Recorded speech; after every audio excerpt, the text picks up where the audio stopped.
Okay guys, balik tayo. Chinerge natin to ng 1 hour tong UPS. Okay, nakasaksak pa rin yung probe ko doon. Ayan. Okay, tanggalin natin sa AC ngayon. Natin kung ano, buksan natin, no. Tanggalin ko na. Ayan, tanggal na siya. Okay, plug out na. On natin.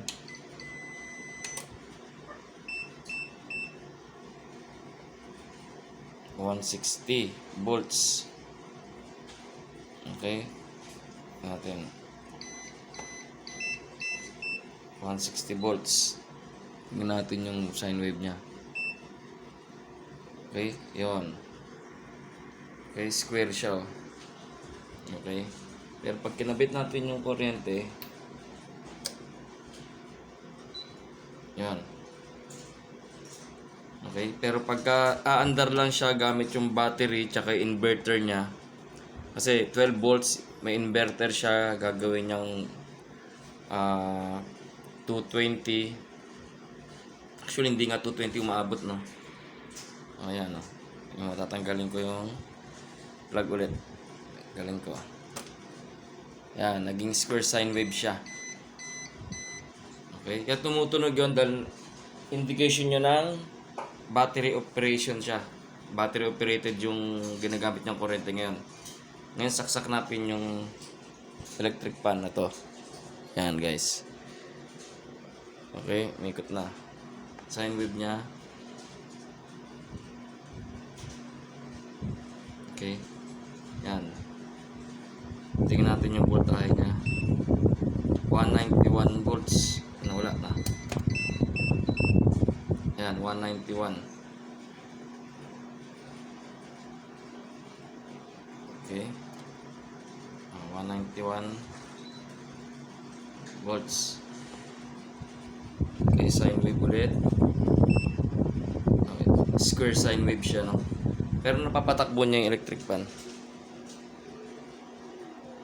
Okay. So, mataas din tong wattage nito. Siguro nasa 40 watts din to eh. Okay. Pero kung gagamit kayo ng mas maliit dito na electric fan, halimbawa yung mga pang-camping na electric fan, magagamit nyo to as backup. Yan, naubos na kagad siya. Oh. Kasi malakas kumain to eh. Okay.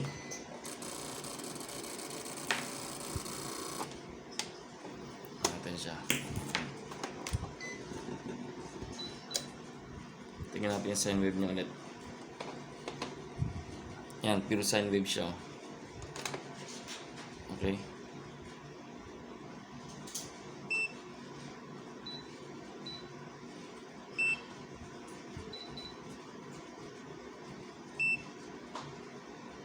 Hmm.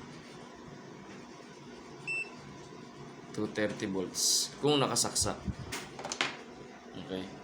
Kung nakasaksak siya. 230 volts. Yan. Ano ba?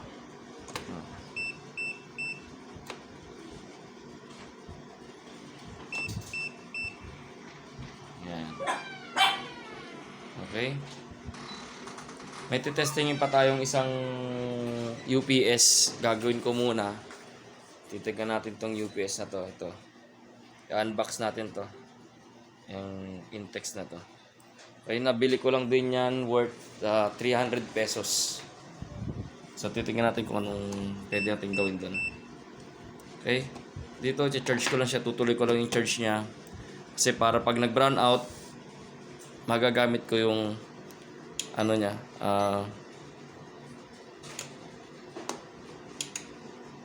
Itong USB niya para sa cellphone. Ayan o.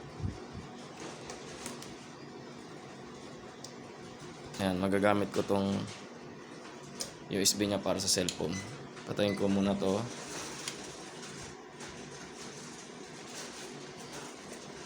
Okay. Ayan, testingin natin to. Kasi nagtry ako gumawa ng ganito para sa future camping namin. So, at least meron akong portable power station na hindi ko na binili kasi mahal ang power station eh.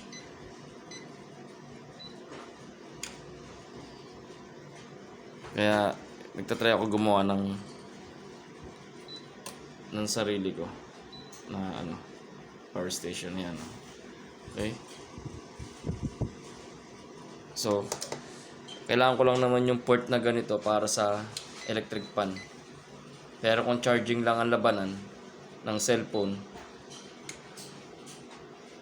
yan, dito okay na ako dito.